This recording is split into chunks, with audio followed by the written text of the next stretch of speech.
والسلام على محمد صلى الله عليه وسلم وعلى آله وصحبه أجمعين أما بعد يا أيها الذين آمنوا اتقوا الله حق تقاته ولا تموتن إلا وأنتم مسلمون. அல்லாஹ்வுடைய நல்லடியார்களே, அன்புள்ள தோழர்களே, அல் குர்ஆன் கூறுகின்ற தாவா பணி எப்படி இருக்க வேண்டும் என்பதுதான் இன்று எனக்கு தரப்பட்டிருக்கின்ற தலைப்பு. இஸ்லாமிய தாவா என்ற பெயரில் இன்று உலகம் பூராக மக்கள் மார்க்க பிரச்சாரம் செய்து கொண்டிருக்கிறார்கள். இந்த பிரச்சாரங்களிலே அல்லாஹ்வுடைய அங்கீகாரத்துக்குரியது எது, அவனுடைய அங்கீகாரத்துக்கு உட்படாதது எது என்பதை அல்லாஹ் நன்கறிவான். ஆனால் நமது மனச்சாட்சியை பொறுத்தவரையிலே நாம் செய்கின்ற தாவா அல்லாஹ்வுடைய அங்கீகாரத்துக்குரியதா என்பதை இனங்காணுவதற்காக, அடையாளம் காணுவதற்காக இப்படியான ஒரு தலைப்பு நமக்கு தேவை. சத்திய இஸ்லாம் மார்க்கம் இருக்கின்றதே, இதனை நாம் சுமந்திருப்பது நம்மிடத்தில் ஒப்படைக்கப்பட்ட ஓர் அமானிதம் என்பதை நாம் மறந்துவிடக்கூடாது. இந்த மார்க்கம் என்பது நம்மிடத்தில் ஒப்படைக்கப்பட்ட ஓர் அமானிதம். ஒரு அமானிதம் எந்த அளவு முக்கியத்துவம் வாய்ந்தது என்பது நமக்கு தெரியும். ஒரு அமானிதத்தை யாரிடத்தில் ஒப்படைப்பது நமக்கு கடமையோ அவர்களிடத்திலே அது ஒப்படைக்கப்பட வேண்டும். அதே போல் இந்த மார்க்கத்தை நாம் சுமந்தால் நாம் எத்தனை பேருக்கு இந்த மார்க்கத்தை நம்மால் சொல்ல முடியுமோ அத்தனை பேருக்கு இந்த மார்க்கத்தை சொல்லுகின்ற பொறுப்பும் கடமையும் நமக்கு இருக்கின்றது.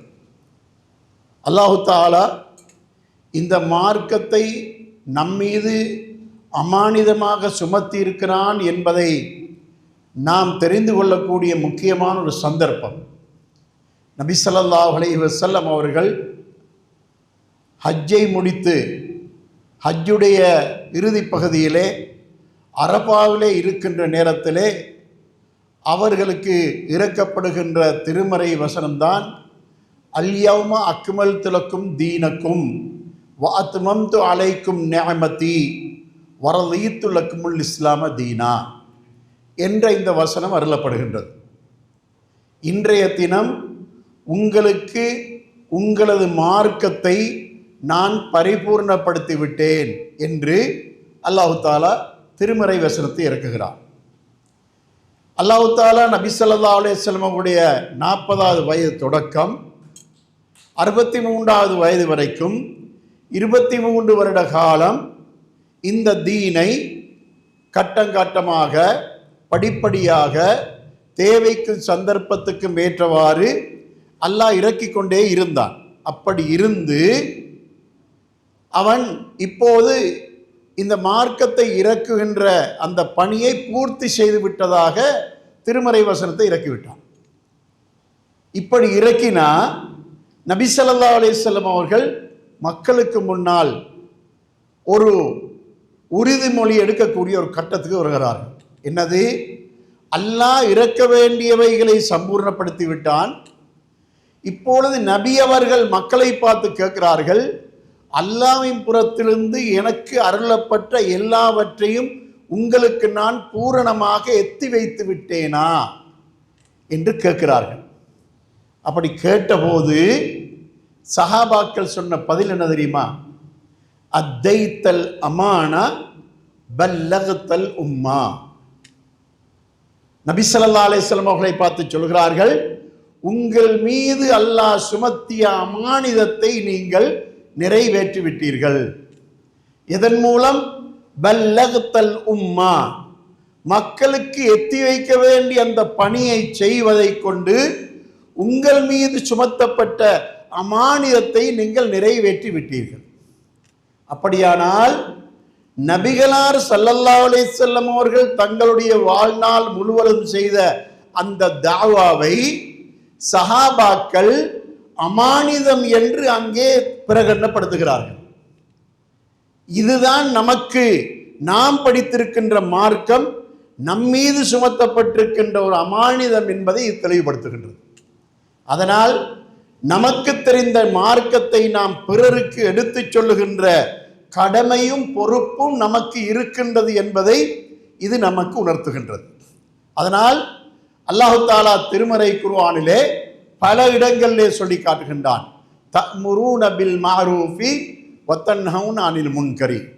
நன்மையை நீங்கள் ஏவுகின்றவர்களாக இருக்க வேண்டும், தீமைகளை தடுக்கின்றவர்களாக இருக்க வேண்டும் என்ற இந்த பொறுப்பை அல்லாஹ் எப்படி சுமத்துகிறான்? இதை படித்து அறிந்து மார்க்கத்தை கற்று தேர்ச்சி பெற்றவர்களுக்கு மட்டுமல்ல, ஒட்டுமொத்தமான சமுதாயத்துக்குமே அல்லாஹு தஆலா இதை சுமத்துகின்றான்.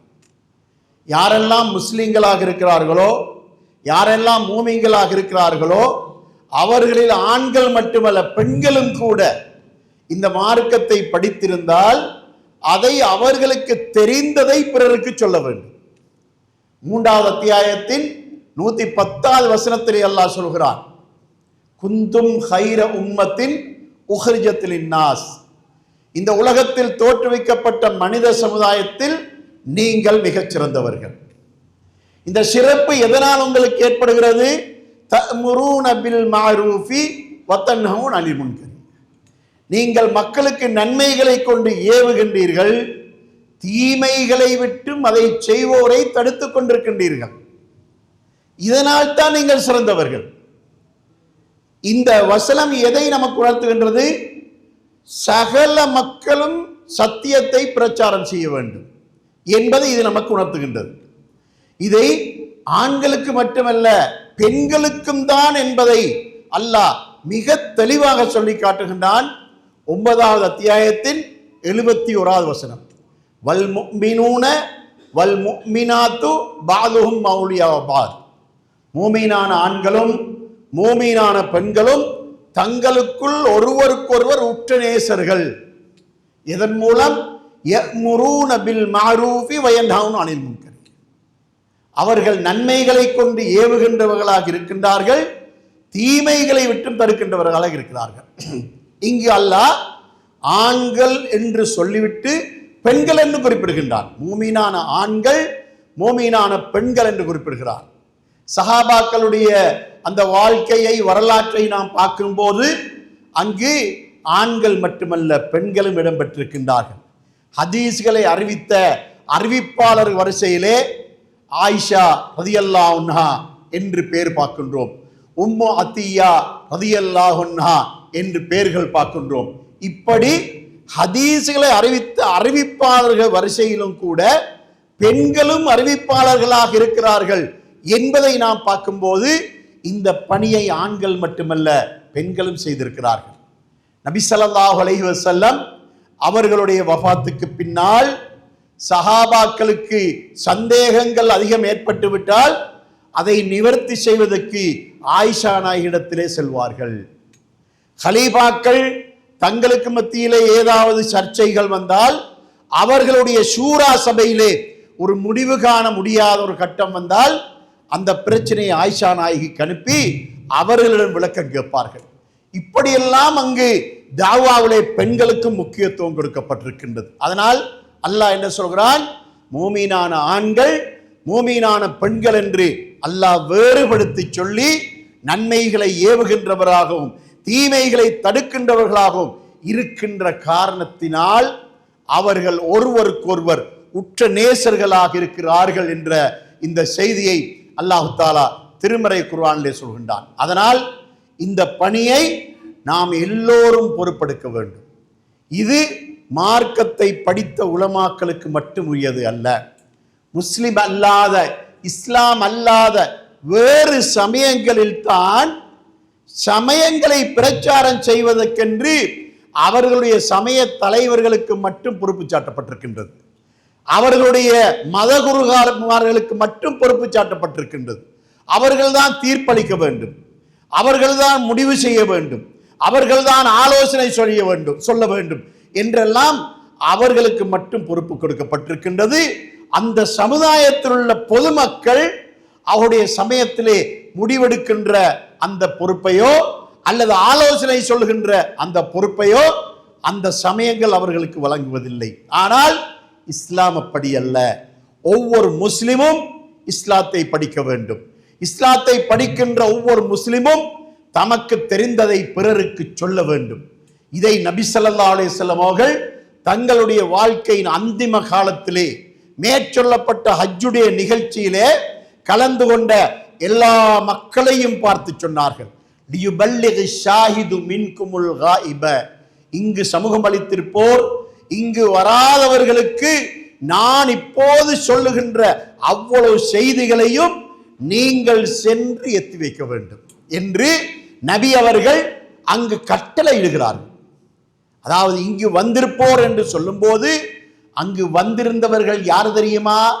நபிகளார் ஸல்லல்லாஹு அலைஹி வஸல்லம் அவர்கள் இஸ்லாத்தை சொல்ல ஆரம்பித்த காலத்திலே இஸ்லாத்தை கற்றுக்கொண்ட அபூபக்கர், உமர், உஸ்மான், அலி ரலியல்லாஹு அன்ஹும் போன்ற அந்த ஆரம்பகால சஹாபாக்கள் முதல் கொண்டு மக்கா வெற்றிக்கு பின்னால் இஸ்லாத்தை ஏற்றுக்கொண்டவர்கள் வரைக்கும், ஏன் அந்த மக்கா வெற்றிக்கு பின்னால் நபிகளாருடைய ஹஜ்ஜிக்கு இடைப்பட்ட காலத்திலே இஸ்லாத்தை ஏற்றுக்கொண்டவர்கள் வரைக்கும் எல்லா மக்களும் அந்த சபையில் இருந்தார்கள்.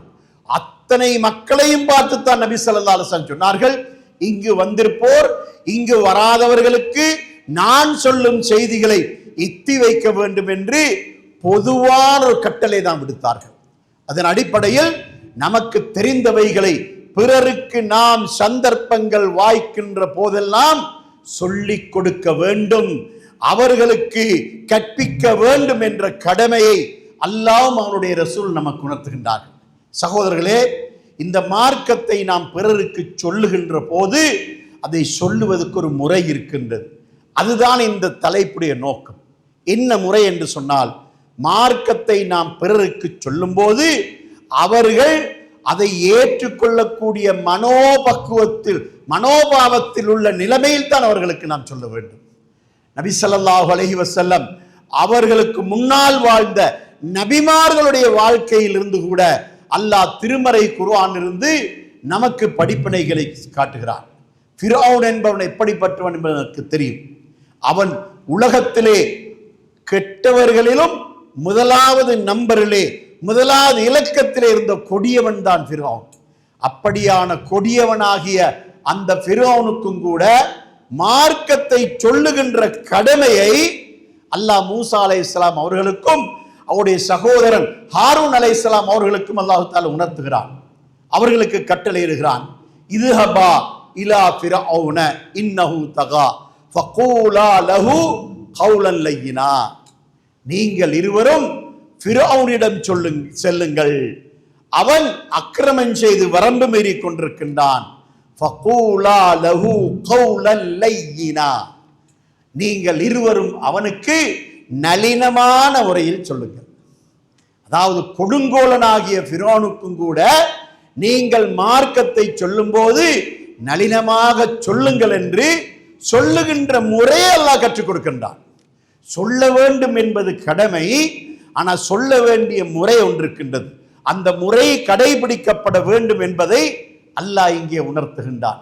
நபி ஸல்லல்லாஹு அலைஹி வஸல்லம் அவர்கள் மக்காவின் ஆரம்ப காலத்திலே அவர்கள் முழு மக்காவாசிகளுக்கும் எந்த அளவுக்கு சத்தியத்தை எடுத்து சொல்ல முடியுமோ அந்த அளவுக்கு திட்டமிட்டு அவர்கள் தங்களுடைய தாவாவை மேற்கொண்டிருந்தார்கள்.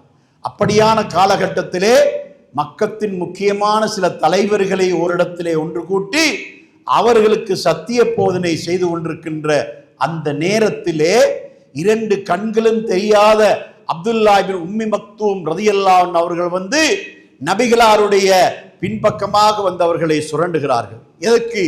மார்க்கத்தில் ஏதாவது புதிய செய்திகள் இருக்கின்றனவா என்பவைகளை தெரிந்து கொள்வதற்காக அப்படியே சுரண்டுகிறார். இந்த அப்துல்லா இப்னு உம்மி மக்தூமுக்கு அந்த சபையிலே இருந்தவர்கள் யார் என்பது தெரியாது. ஏன்? கண்ணிரண்டும் தெரியவில்லை. அந்த இடம் எப்படிப்பட்ட இடம் என்பது அவருக்கு தெரியாது.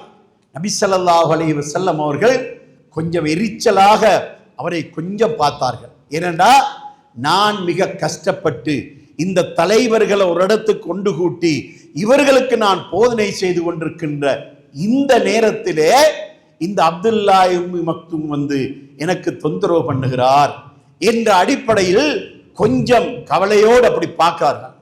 அந்த பார்வையை அல்லாஹ் கண்டிக்கிறான். சில தினங்கள் வஹி வரவில்லை. அதற்கு பின்னால் அல்லாஹ் வஹி இறக்குகிறான். அபஸ வதவல்லா அன் ஜாஅஹுல் அமா வமா யுத்ரீக லஅல்லஹு யஸக்கா அவ் யஸக்கரு ஃபதன்ஃபஅஹு ذிக்ரா என்ற அந்த வசன தொடரை அல்லாஹ் இறக்குகிறான்.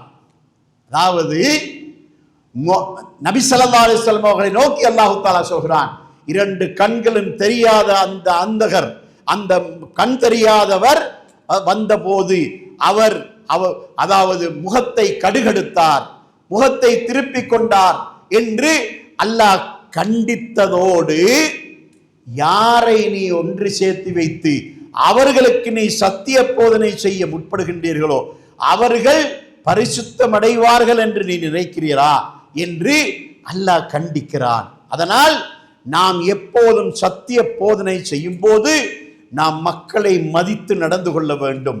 மக்களுடைய தகுதியையும் தராதரத்தையும் மதிக்க வேண்டும் என்ற அந்த எச்சரிக்கையை, அந்த வழிகாட்டலை நபி ஸல்லல்லாஹு அலைஹி வஸல்லம் அவர்களுக்கு அல்லாஹ் உணர்த்துகின்றான். அதனை நபி அவர்கள் மௌத்து வரைக்கும் மறக்கவில்லை. அதற்கான அடையாளம் என்ன தெரியுமா? அப்துல்லா உம்மி மக்தூம் ரலியல்லாஹு அன்ஹு அவர்கள் நபிகளாருடைய சபைக்கு வருகின்ற நேரத்திலே எந்த ஒரு நபரை கொண்டு நான் எச்சரிக்கப்பட்டேனோ அந்த நபருக்கு நல்வர உண்டவாகட்டும் என்று தன்னுடைய விரிப்பை தனக்கு பக்கத்திலேயே விரிப்பார்கள் என்ற இந்த செய்திகளை நாம் ஹதீசுகளிலே பார்க்கின்றோம். அதனால நாம் எப்போதும் இந்த சத்திய போதனை செய்யும் போது மக்களுடைய மனதை புண்படுத்தாத அளவுக்கு நாம் இந்த போதனைகளை செய்ய வேண்டும் என்பதை நாம் கவனத்தில் கொள்ள வேண்டும். இதில் அல்லாஹு தஆலா திருமறை குர்ஆன் 16வது அத்தியாயத்தின் 125வது வசனத்திலே அல்லாஹ் சொல்லி காட்டுகின்றான், உதுஉ இலா சபீலி ரப்பிக பில் ஹிக்மதி வல் மௌஇஸத்தில் ஹஸனா. உம்முடைய இறைவனின் பாதைக்கு நீர் அழைக்கும் போது அறிவு ஞானத்தோடும் அழகிய உபதேசத்தோடும் அழைப்பீராக என்று அல்லாஹ் சொல்கிறான். இங்கு இரண்டு விஷயங்களை அல்லாஹ் சொல்கிறான். அதாவது அழகிய உபதேசம் என்று சொல்வதற்கு முன்னதாக அறிவு ஞானம் என்று சொல்கிறான். நீர் அழைக்கும் போது அந்த இடத்துக்கு பொருத்தமாக, அந்த சந்தர்ப்பத்துக்கு பொருத்தமாக சொல்லக்கூடியவர்கள் அதை ஏற்றுக்கொள்ளக்கூடிய மனோபாவத்துக்கு பொருத்தமாக நீர் அதை சொல்ல வேண்டும் என்பதை அல்லாஹ் இந்த வசனத்திலே சொல்லி காட்டுகிறார். ஹிக்மா என்றால் அதுதான். ஹிக்மா என்று சொன்னால் அறிவு ஞானம். அந்த ஞானம் எப்படி அந்த இடத்திலே அவருக்கு சொன்னால் அது அவருக்கு பொருந்துகிறதா, அவர் அதை ஏற்றுக்கொள்ளக்கூடிய நிலைமையில் இருக்கிறாரா, அதை ஏற்றுக்கொள்ளவாறு சொல்ல வேண்டும் என்றால் எப்படி சொல்ல வேண்டும் என்பதுதான் ஹிக்மா என்ற சொல். அது மட்டுமல்ல, அவருக்கு சொல்லும் போது அழகிய உபதேசத்தோடு சொல்ல வேண்டும் என்று அல்லாஹ் தஆலா சொல்கிறார். அழகிய உபதேசம் என்று சொல்லப்படுவதற்கான காரணம் என்ன? நாம் சிலருடைய உபதேசங்களை பார்க்கின்றோம். அவர்கள் உணர்ச்சி வசப்பட்டு பேசுவார்கள், சத்தத்தை உயர்த்தி பேசுவார்கள், மக்கள் கிரகிக்க முடியாத சில கடினமான வார்த்தைகளை பயன்படுத்துவார்கள். இதை மக்கள் அந்த இடத்திலே சகித்துக் கொள்ள முடியாத ஒரு நிலைமையிலும் அந்த வார்த்தைகள் பயன்படுத்தப்படும். அப்படியான வார்த்தைகள் பயன்படுத்தப்படக்கூடாது. மக்களுக்கு சொல்லுகின்ற நேரத்திலே கடினமான நிலைமையில் நாம் வார்த்தைகளை பயன்படுத்தி சொல்வதற்கு பதிலாக அழகாக, அன்பாக, இரக்கமாக மக்களுக்கு சொல்லுகின்ற அந்த மனப்பான்மை நம்மிடத்திலே இருக்க வேண்டும். எந்த இடத்திலே எந்த உபதேசத்தை செய்கின்றோமோ அந்த இடத்துக்கு பொருத்தமான சில செய்திகளை நாம் சொல்ல வேண்டும். அதாவது உதாரணத்துக்கு எடுத்துக்கொண்டா ஒரு நிக்காஹுடைய மஜ்லிஸ், ஒரு நிக்காஹுடைய மஜ்லிஸிலே பேசப்பட வேண்டியது என்ன? அந்த மணமகனும் அந்த மணமகளும் இரண்டு பேரும் எப்படி அவர்கள் ஒன்று சேர்ந்து வாழ வேண்டும், அவருடைய வாழ்க்கை எப்படி அமைய வேண்டும், அவருடைய வாழ்க்கை எப்படி இஸ்லாமிய மயப்படுத்த வேண்டும், அவர்கள் பிள்ளைகளை பெற்றெடுத்தால் அந்த பிள்ளைகளை எப்படி இஸ்லாமிய வழியிலே வளர்த்தெடுக்க வேண்டும் என்ற உபதேசங்கள் தான் அங்கே சொல்லப்பட வேண்டும். இதற்கு பகரமாக அந்த இடத்திலே பொதுவான சில கருத்துக்கள், கருத்து முரண்பாடான சில கருத்துக்கள் அந்த சபையிலே பேசப்படும் போது அந்த இடத்துக்கு அது பொருத்தமற்றதாக அமைந்து விட போகின்றது. அதனால் நாம் செய்கின்ற உபதேசங்கள் மக்களுக்கு இடத்துக்கும் சந்தர்ப்பத்துக்கும் பொருத்தமானவைகளாக அமைய வேண்டும் என்பதை இங்கு நாம் கவனத்தில் கொள்ள வேண்டும்.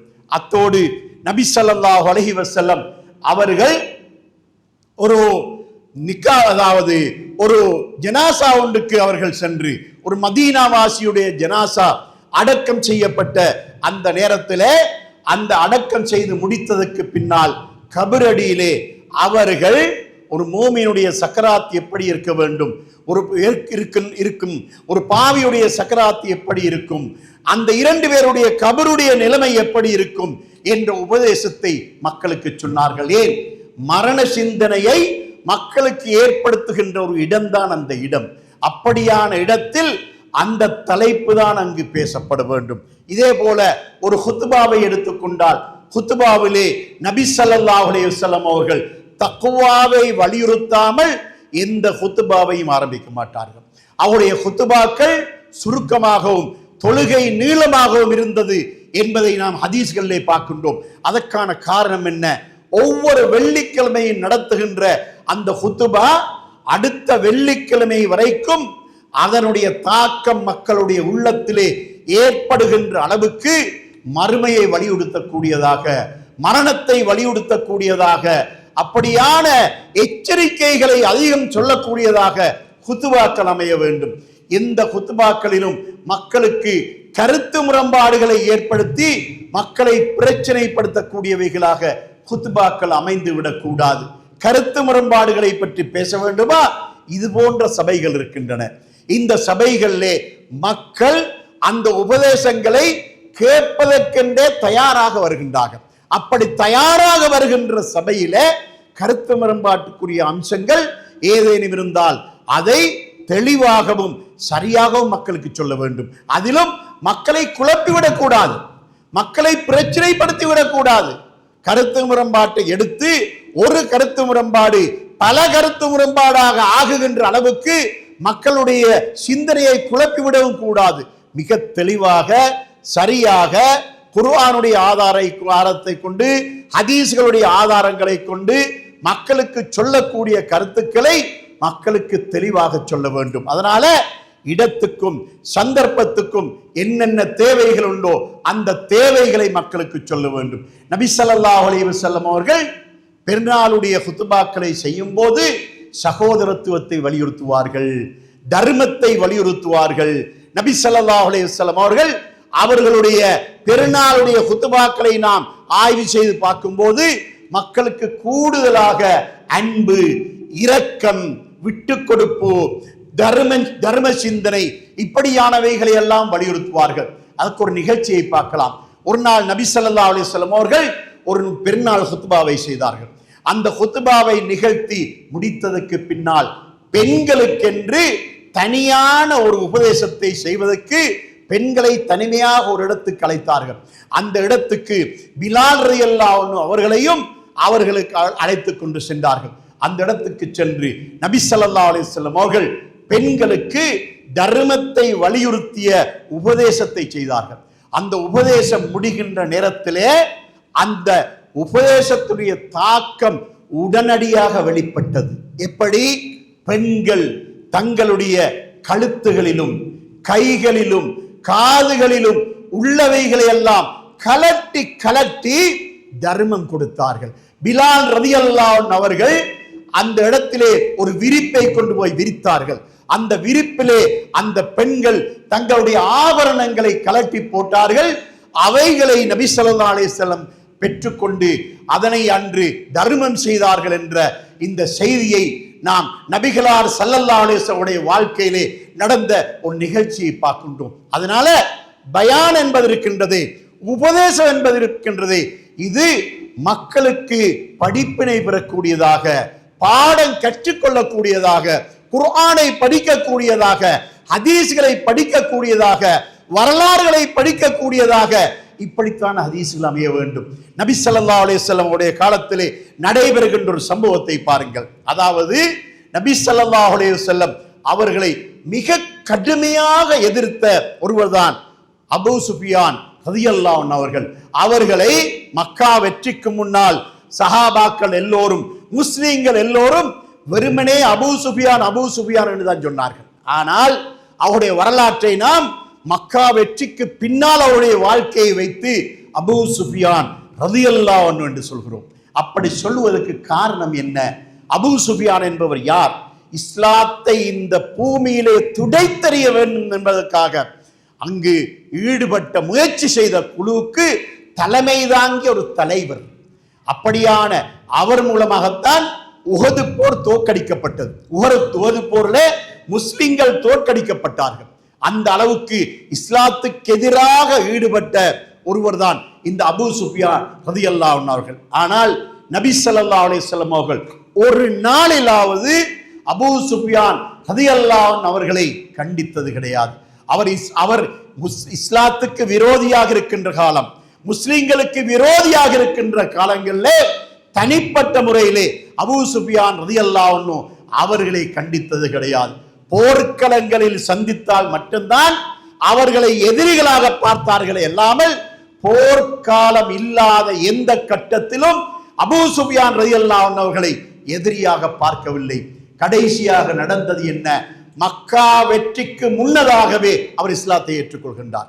இஸ்லாத்தை ஏற்றுக்கொண்டதற்கு பின்னால் அவருக்கு நபி ஸல்லல்லாஹு அலைஹி வஸல்லம் கொடுத்த அந்தஸ்து என்ன தெரியுமா? மக்கா வெற்றியின் போது யாரெல்லாம் வந்து சரணடைய வருகின்றார்களோ அவர்கள் எல்லோரும் காபாவுடைய சீலைக்கு பக்கத்திலே வந்து, காபாவிடத்திலே வந்து அவர்கள் சரணடைந்தால் அவர்களுக்கு மன்னிப்பு உண்டு என்று சொல்லிவிட்டு அதற்கு சமமான ஒரு பிரகடனம் செய்தார்கள். அபூ சுஃபியானுடைய வீட்டுக்கு யாரெல்லாம் சென்று சரணடைகிறார்களோ அவர்களுக்கு மன்னிப்பு உண்டு என்று சொன்னார்கள்.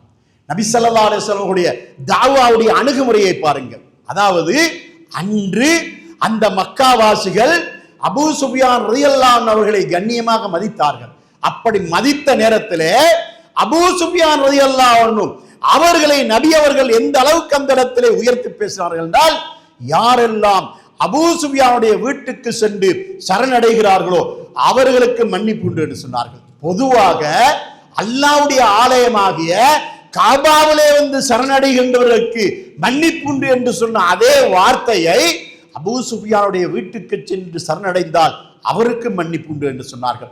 அந்த அளவுக்கு நபி ஸல்லல்லாஹு அலைஹி வஸல்லம் அவர்கள் தாவாவிலே மிகவும் மதிநுட்பமாக, அதாவது புத்திசாலித்தனமாக நடந்து கொண்டார்கள் என்ற செய்தியை நாம் பார்க்கின்றோம். அது மட்டுமல்ல, நபி ஸல்லல்லாஹு அலைஹி வஸல்லம் அவர்களிடத்திலே வந்து மன்னிப்பு கேட்டவர்களில் ஆண்கள் மட்டுமல்ல பெண்களும் வந்து மன்னிப்பு கேட்டார்கள். அப்படி மன்னிப்பு கேட்பதற்காக நபி ஸல்லல்லாஹு அலைஹி வஸல்லம் அவர்களிடத்திலே பெண்களின் ஒரு குழு வந்தது. அவர்களே 10 பேர் இருந்தார்கள். அந்த 10 பேரிலே ஹிந்தா என்ற ரலியல்லாஹு அன்ஹா என்ற பெண்மணியும் இருந்தார்கள். அந்த ஹிந்தா யாரு தெரியுமா? அதாவது மனிதன் மனிதாபிமானத்தோடு பார்க்கின்ற பார்வையோடு பார்த்தால் ஹிந்தாவுடைய முகத்தை கூட நபி அவர்கள் பார்த்திருக்க மாட்டார்கள். காரணம் என்ன? அந்த ஹிந்தா தான் பத்ர் போர்க்களத்திலே ஹம்ஸா ரலியல்லாஹு அன்ஹு கொல்லப்பட்ட நேரத்திலே அவருடைய வயித்தை கீறி ஈரலை வெளியே எடுத்து சப்பி துப்பிய பெண் தான் அவர். சாதாரண பெண் அல்ல. மக்காவிலே அந்த அளவுக்கு முஸ்லிம்களோடு விரோதம் காட்டிய ஒரு பெண் தான் அந்த பெண். அந்த பெண்ணும் கூட அவர் யார்? அபூ சுஃபியான் ரலியல்லாஹு அன்ஹுடைய மனைவி. அவர்கள் அந்த 10 பேரிலே ஒரு பெண். அவர்களும் வந்து நபி அவரிடத்தில் மன்னிப்பு கேட்கிறார்கள். நபி அவர்கள் மன்னித்து விடுகிறார்கள். அந்த நேரத்திலே இக்ரிமா ரலியல்லாஹு அன்ஹுடைய மனைவி வந்து நபி அவரிடத்திலே கலிமா மொழிந்து இஸ்லாத்தை ஏற்றுக்கொள்கின்றார். மன்னிப்பு கேட்கிறார். மன்னிப்பு கேட்டுவிட்டு சொல்கிறார், யா ரசூலல்லாஹ், என்னுடைய கணவரை நீங்கள் கண்ட இடத்தில் கொலை செய்யுமாறு பிரகடனம் செய்து விட்டீர்கள். அதனால் அவர் உயிர் காப்பதற்காக, தன்னை காப்பாற்றிக் கொள்வதற்காக அவர் கடலோரம் வரைக்கும் சென்று கொண்டிருக்கின்றார். அவர் யமனுக்கு செல்ல முற்பட்டிருக்கின்றார்.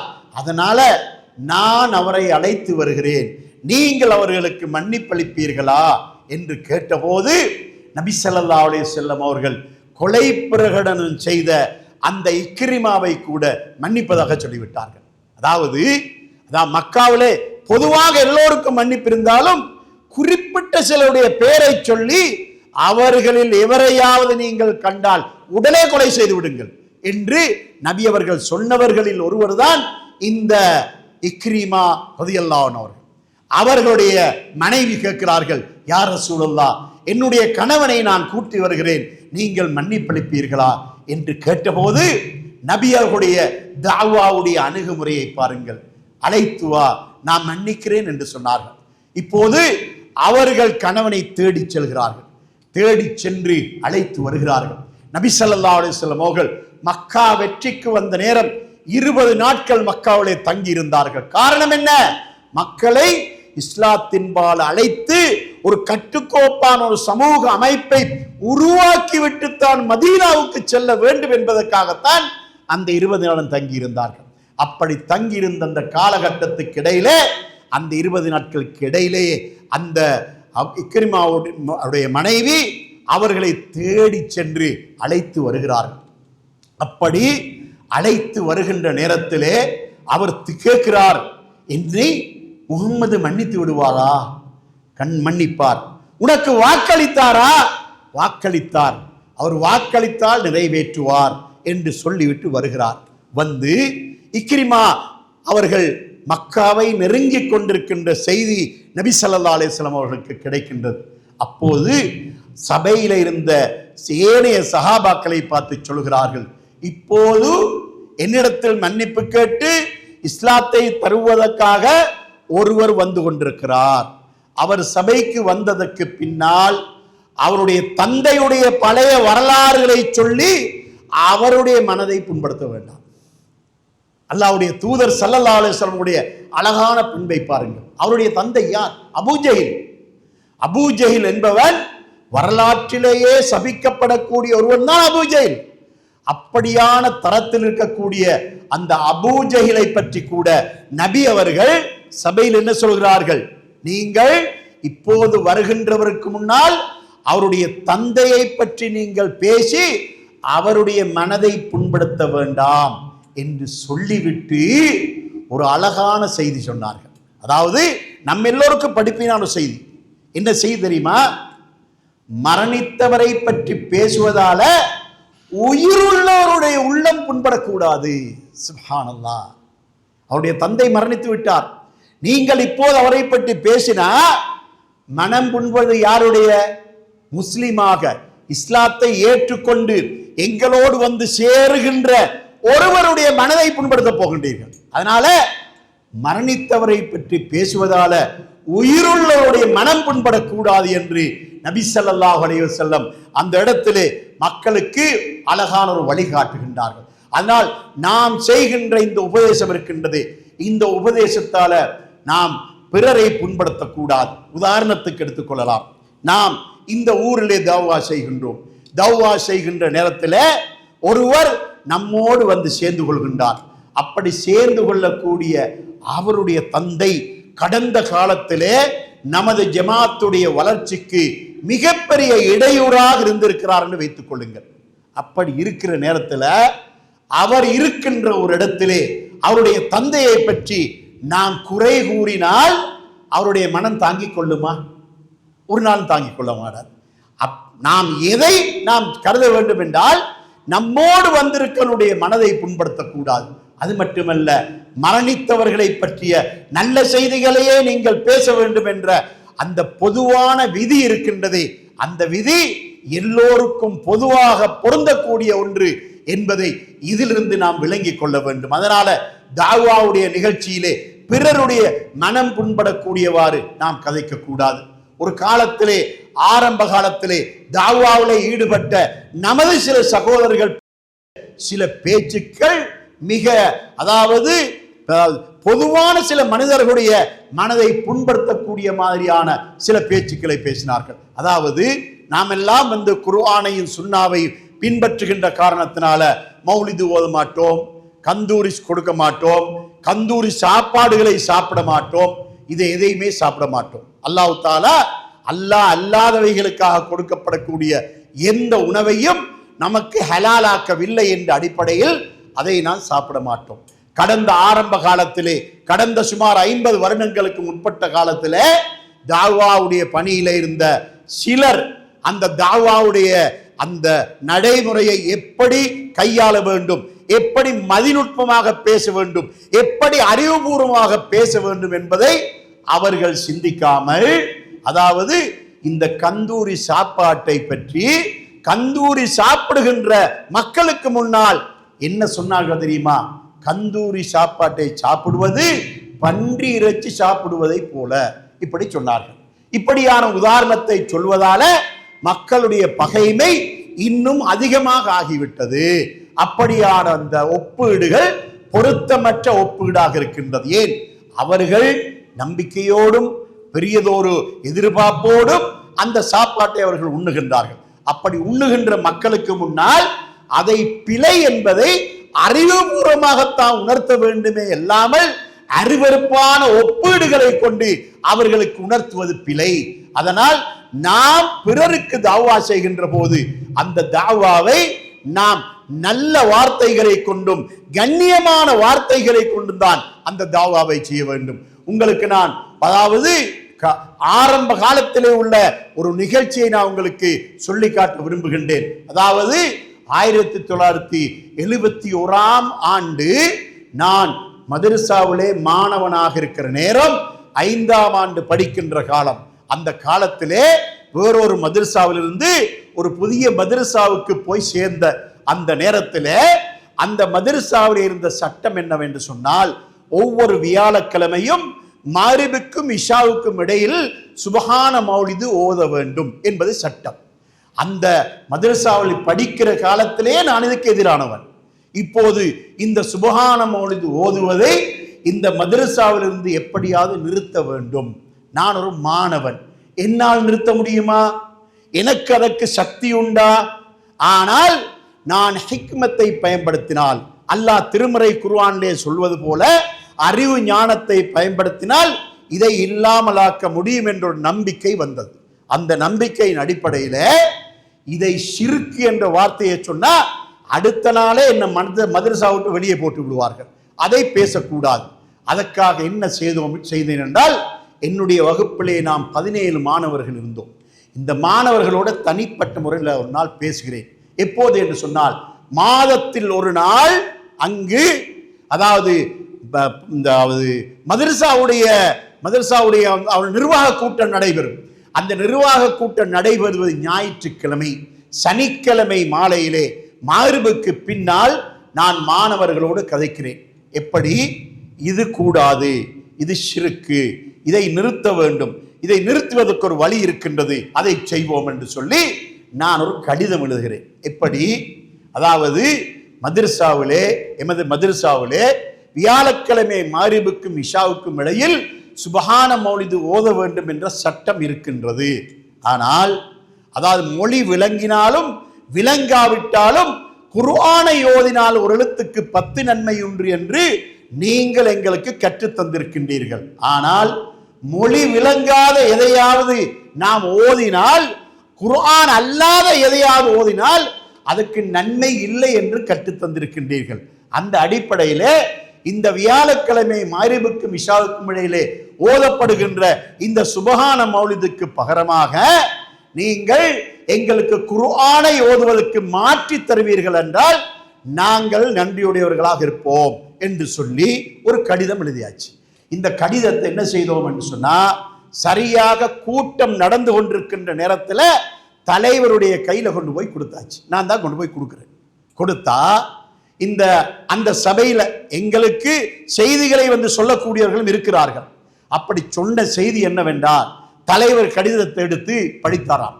படித்து விட்டு அல்ஹம்துலில்லாஹ் அல்ஹம்துலில்லாஹ் எங்களது பிள்ளைகள் முன்னேறி விட்டார்கள்ன்றாராம். அப்ப சபையில் உள்ளவர்கள் கேட்டிருக்கிறாங்க, உங்க பாட்டுக்கு பிள்ளைகள் முன்னேறி விட்டுன்னு சொல்றீங்க, என்னன்னு சொல்லுங்க, கொஞ்சம் பொறுங்க, நான் கடிதத்தை வாசிக்கிறேன் என்று கடிதத்தை வாசிச்சாராம். வாசிச்சு சொன்னாராம், இது நல்ல ஒரு அபிப்பிராயம், மௌலிதுக்கு பதிலாக குர்ஆனை ஓத வேண்டும் என்று தான் கேட்டிருக்கிறார்கள்.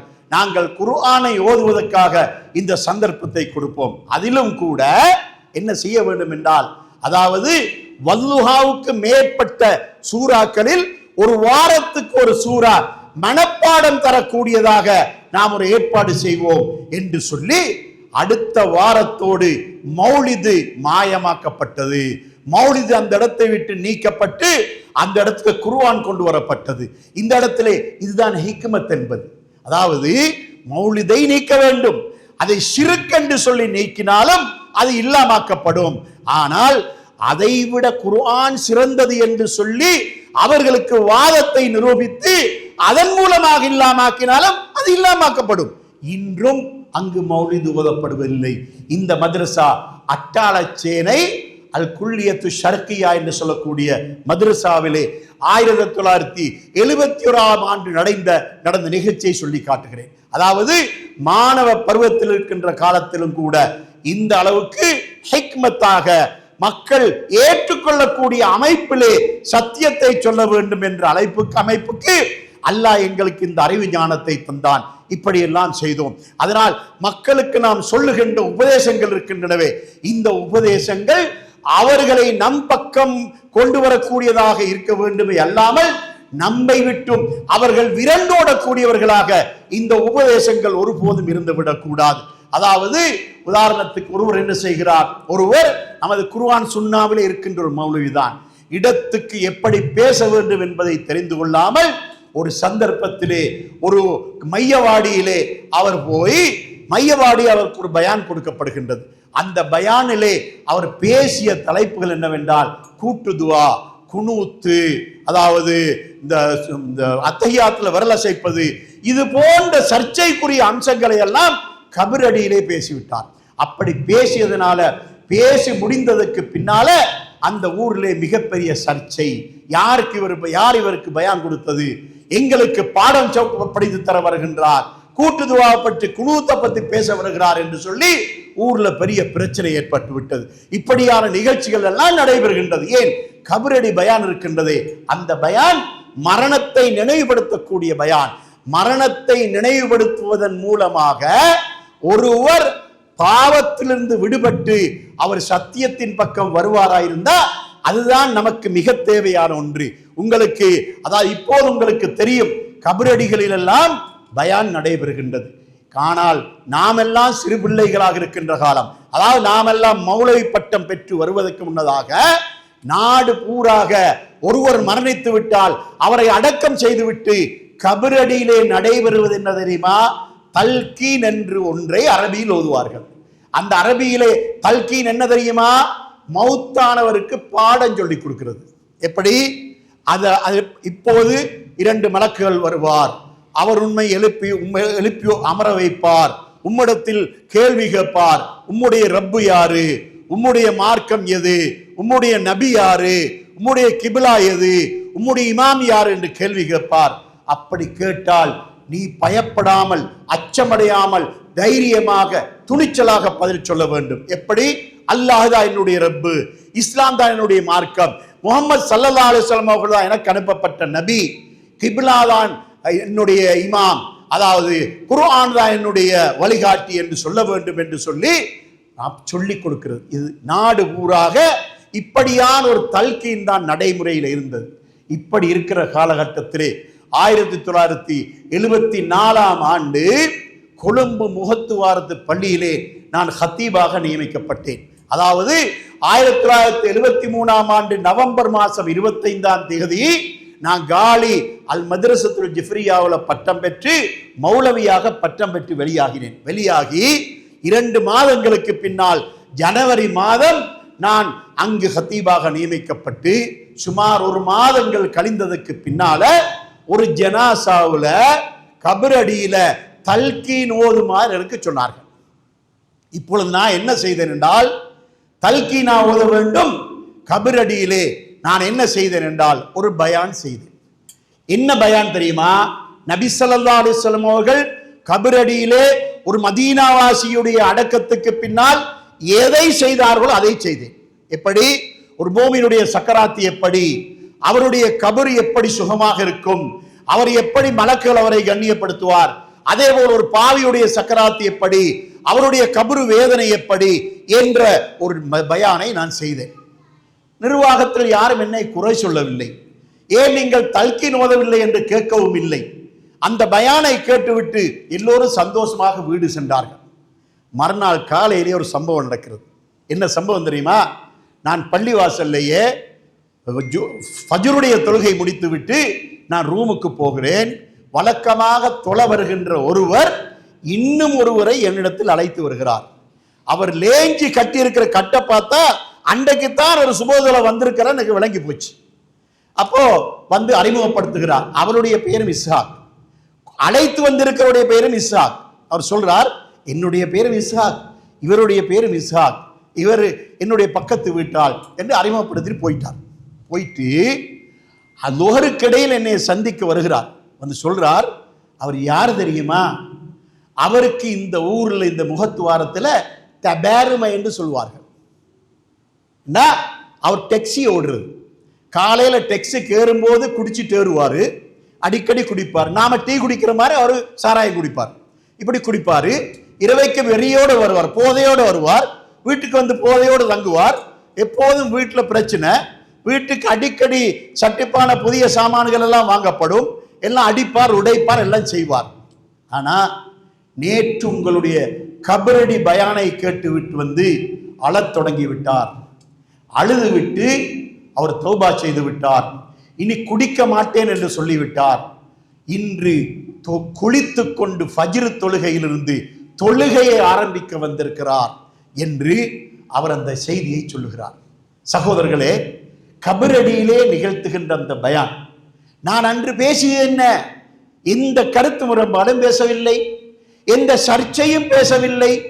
ஒரு மூமியுடைய சக்கராத்து எப்படி இருக்கும், ஒரு பாவியுடைய சக்கராத்து எப்படி இருக்கும் என்று நபி ஸல்லல்லாஹு அலைஹி வஸல்லம் சொன்ன செய்திகளை தான் அங்கே சொன்னேன். அப்படி சொல்ல அல்ஹம்துலில்லாஹ், அடுத்த நாள் இவர் வந்து நேர்வழி பெற்றிருக்கிறார் என்று சொன்னால் நமக்கு வந்து அறிமுகமாகிய இவர் மட்டும்தான் நமக்கு தெரியும். ஆனால் நமக்கு தெரியாமல் இத்தனை பேர் நேர்வழி பெற்றிருப்பார்கள், எத்தனை பேர் இதை உணர்ந்திருப்பார்கள், எத்தனை பேர் தங்களை மாற்றிக் கொண்டிருப்பார்கள். அதனால் எப்போதும் இடத்துக்கேற்ற அளவுக்கு, சந்தர்ப்பத்துக்கேற்ற அளவுக்குத்தான் நாம் இந்த பயானுகளை மக்களுக்கு நிகழ்த்த வேண்டும். மக்களுக்கு அவரவருடைய அறிவு ஞானத்துக்கு அவர்களுக்கு தெளிவாக விளங்குகின்ற அளவுக்குத்தான் அவர்களுக்கு நாம் செய்திகளை சொல்ல வேண்டும். உங்களுக்கு நான் என்னுடைய கடந்த கால வாழ்க்கையே நான் தொடர்ந்து சொல்லிக் கொண்டிருந்தால் இது உங்களுக்கு அவ்வளவு பொருத்தமாக இருக்காது. நான் என்னுடைய வரலாறை சொல்வது போல் உங்களுக்கு இருக்கும். நான் இதை எதற்காக சொல்லுகிறேன் என்று சொன்னால், சந்தர்ப்பத்துக்கேற்ற மாதிரியான அந்த பயானுகளை செய்வதனால் ஏற்பட்ட மாற்றங்களை நீங்கள் தெரிந்து கொள்ள வேண்டும் என்பதற்காகத்தான் நான் சொல்கிறேன். அதனால் நாம் நமக்கு தெரிந்த மார்க்கத்தை நாம் ஒவ்வொருவருக்கும் நமக்கு தெரிந்த நம்முடைய சொந்த பந்தங்கள், உறவினர்கள், நண்பர்கள், இவர்களுக்கெல்லாம் நமக்கு தெரிந்தவைகளை சொல்ல வேண்டும். அப்படி சொல்லும் போது நாம் அவர்களுடைய அறிவு ஞானத்துக்கு தெளிவுபடக்கூடிய அளவுக்குத்தான் நாம் சொல்ல வேண்டும். இன்னும் ஒரு சந்தர்ப்பம் இருக்கின்றது. அது என்ன சந்தர்ப்பம் என்றால், ஒருவருக்கு நாம் மார்க்கத்தை சொல்ல வேண்டும். நான் சொன்னால் அவருக்கு தெளிவுபட மாட்டாது என்று உங்களில் யாருக்காவது நீங்கள் சொல்லும் போது, நீங்கள் சொன்னால் அதை அவர் தெளிவுபட மாட்டார் என்றிருந்தால் நீங்கள் என்ன செய்யலாம்? மார்க்கத்தை தெளிவாக சொல்லக்கூடிய ஒருவரிடத்தில் அவரை அழைத்து செல்ல வேண்டும். அழைத்து சென்று அவருக்கு மார்க்கத்தை சொல்லிக் கொடுக்க வேண்டும். இப்படியான முயற்சிகள் மேற்கொள்ளப்பட்ட காரணத்தினால்தான் இன்று நாடு பூராக மார்க்கம் இந்த அளவுக்கு வளர்ச்சி அடைந்திருக்கின்றது. இந்த திஹாரியையே எடுத்துக்கொள்ளுங்கள். இந்த திஹாரி 1990 ஆண்டுக்கும் 2000 ஆண்டுக்கும் இடையிலே இந்த திஹாரி பட்ட பாடு என்ன என்பது நமக்கு தெரியும். அமீனியா பள்ளிவாசல்லே நாம் இருந்தோம். அங்கு பல சோதனைகளுக்கு ஆளாகினோம், பல பிரச்சனைகளுக்கு ஆளாகினோம். ஒரு சகோதரரை நாம் இழந்தோம். ஒரு சகோதரர் தன்னுடைய உயிரை தியாகம் செய்கின்ற அளவுக்கு ஒரு சகோதரனை இழந்தோம். ஆனால் நாம் விட்டு கொடுக்கவில்லை. அல்லாஹ்வுடைய தீனை தொடர்ச்சியாக நாம் சொல்லிக்கொண்டே இருந்தோம். அதனுடைய வளர்ச்சியாக இன்று இலங்கையிலேயே மிக பிரதானமான ஒரு இடமாக இந்த பள்ளிவாசல் அமைந்திருக்கின்ற ஒரு பெருமையை அல்லாஹ் தஆலா நமக்கு தந்திருக்கின்றான். இதோடு மட்டுமல்ல, இந்த திஹாரியிலே குர்ஆன் சுன்னா அமைப்பிலே இபாதத்துகளை செய்யக்கூடிய, ஐங்கால தொழுகையை, ஜும்ஆவை, குத்பாவை செய்யக்கூடிய இன்னும் எத்தனை இடங்களை அல்லாஹ் தஆலா நமக்கு உருவாக்கி தந்திருக்கின்றான்.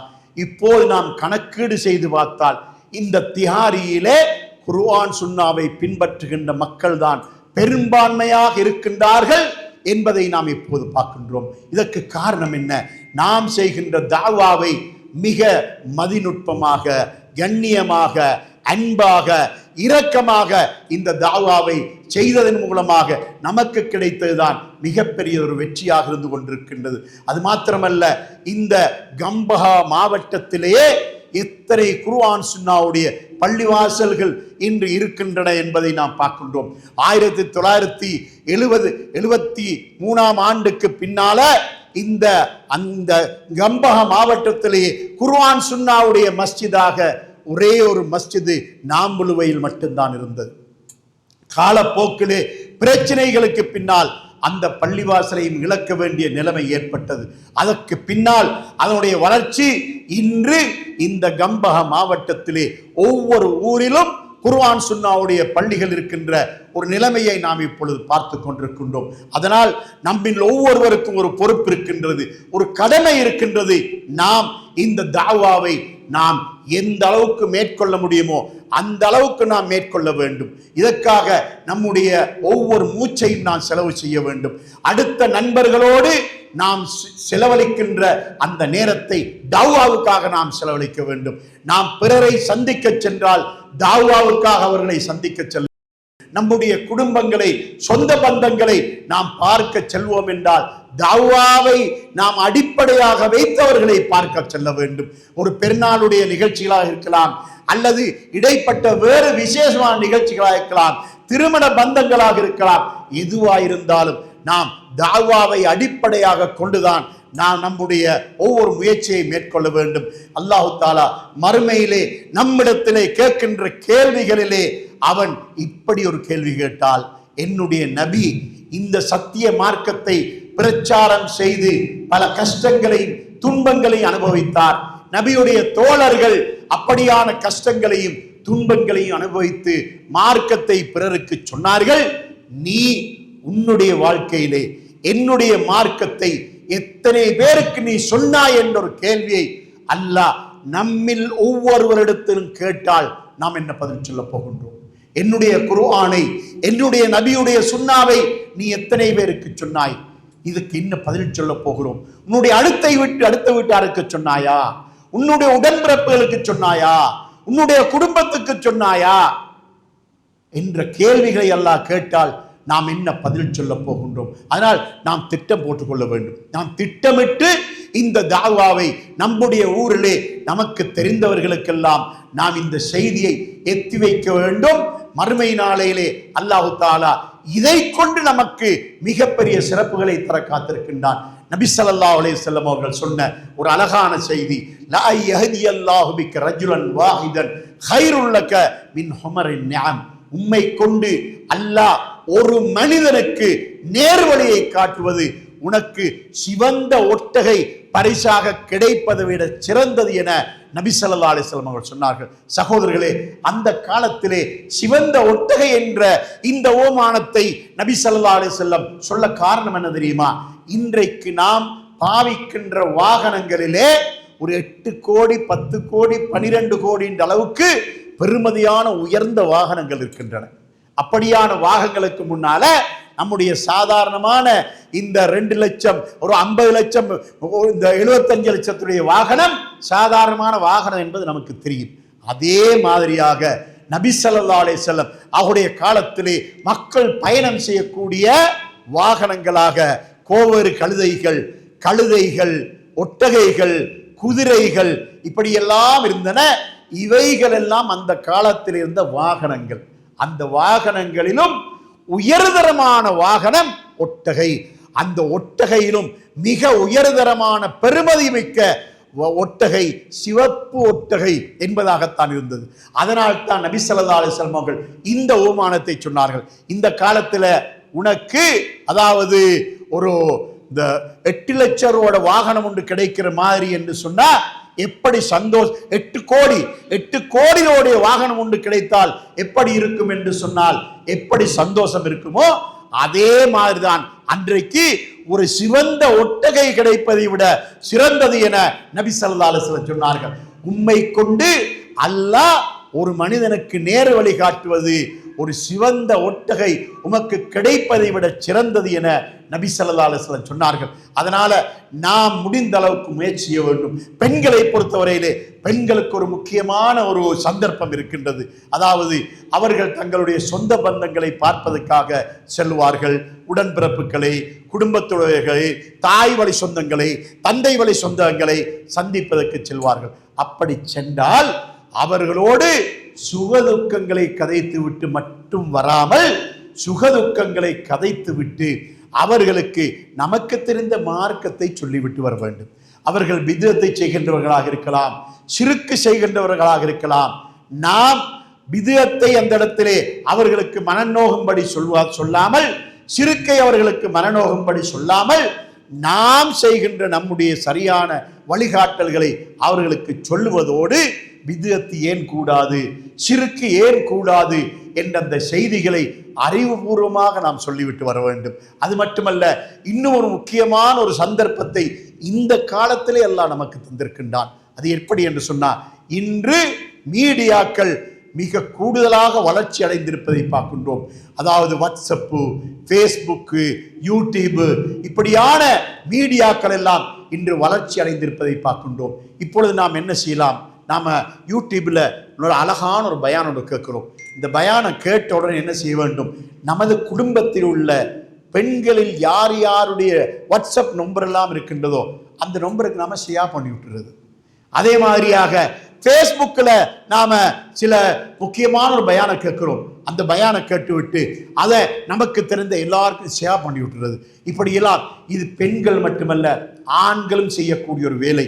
இப்படி நாம் செய்தோம் என்று சொன்னால் நாம் இந்த தாவாவை நாம் நேரடியாக சென்று பிரச்சாரம் செய்வதற்கு பதிலாக ஒரு தெளிவான ஒரு பயானை பிறருக்கு நாம் ஷேர் பண்ணுவதன் மூலமாக அவர்கள் மிக சரியான ஒரு தெளிவை பெற்று அவர்கள் நேர்வழிக்கு வருவதற்கான வாய்ப்புகள் இருப்பதை நாம் பார்க்கின்றோம். இன்று நாம் நிறைய இடங்களை பார்க்கின்றோம். அதாவது இந்த வாட்ஸ்அப்களை கொண்டு, இந்த ஃபேஸ்புக்குகளை கொண்டு, இந்த யூடியூப்களை கொண்டெல்லாம் எந்த அளவுக்கு இன்றைக்கு மக்களுக்கு மத்தியிலே மிகப்பெரிய பிரச்சாரம் நடைபெற்றுக் கொண்டிருக்கின்றது என்பது நமக்கு தெரியும். அதனால் நாம் இப்படியான முயற்சிகளிலே நாம் இறங்கினோம் என்றால் அல்ஹம்துலில்லாஹ், நாம் அதாவது அல்லாஹ்வுடைய தீனை நாம் பிரச்சாரம் செய்து அதனூடாக நன்மைகளை அடைந்து கொள்ளக்கூடியவர்களாக நாம் ஆகிவிடுவோம். ஆகவே அல்லாஹ்வுடைய நல்லடியார்களே, அன்புள்ள தோழர்களே, அல்லாஹ்வுடைய தீனை நாம் மட்டும் பின்பற்றினால் போதாது, நமக்கு தெரிந்த பிறருக்கெல்லாம் இந்த தீனை எத்தி வைக்க வேண்டும். அப்படி எத்தி வைக்கின்ற நேரத்தில் அல்லாஹ்வுடைய திருமறை குர்ஆன் 16வது அத்தியாயத்தின் 125வது வசனத்திலே அல்லாஹ் சொன்னதற்கிணங்க, உமது இறைவனின் பாதைக்கு நீ அறிவு ஞானத்தோடும் அழகிய உபதேசத்தோடும் மக்களை அழைப்பீராக என்று அல்லாஹ் சொன்ன அந்த திருமறை வசனத்துக்கு ஏற்ப நாம் நம்முடைய பிரச்சாரத்தை செய்து சத்திய மார்க்கத்துக்கு உதவி செய்து இதன் மூலமாக மறுமை நாளையிலே மிகப்பெரிய நன்மைகளை நாம் அடைந்து கொள்ள முயற்சி செய்ய வேண்டும். சகோதரர்களே, மறுமை நாளையிலே அல்லாஹ் தஆலா விசாரணை செய்கின்ற நேரத்திலே அங்கு விசேஷமான ஒரு கூட்டத்தை நாம் காண முடியும். அவர்கள்தான் அல்லாஹ்வுடைய தீனை மக்களுக்கு போதனை செய்ததன் மூலமாக அதிக நன்மை அடைந்தவர்கள் என்ற ஒரு கூட்டம். அப்படியான ஒரு கூட்டத்தை மறுமை நாளையிலே நாம் கண்டுகொள்ள முடியும். வல்ல ரஹ்மான் என்னையும் உங்களையும் சத்திய மார்க்கத்துக்காக நாம் உதவி செய்கின்ற, சேவை செய்கின்ற மக்கள் கூட்டத்திலே ஆக்கியருள்வானாக. வஆகிரு தஅவானா அனில் ஹம்துலில்லாஹி ரப்பில் ஆலமீன்.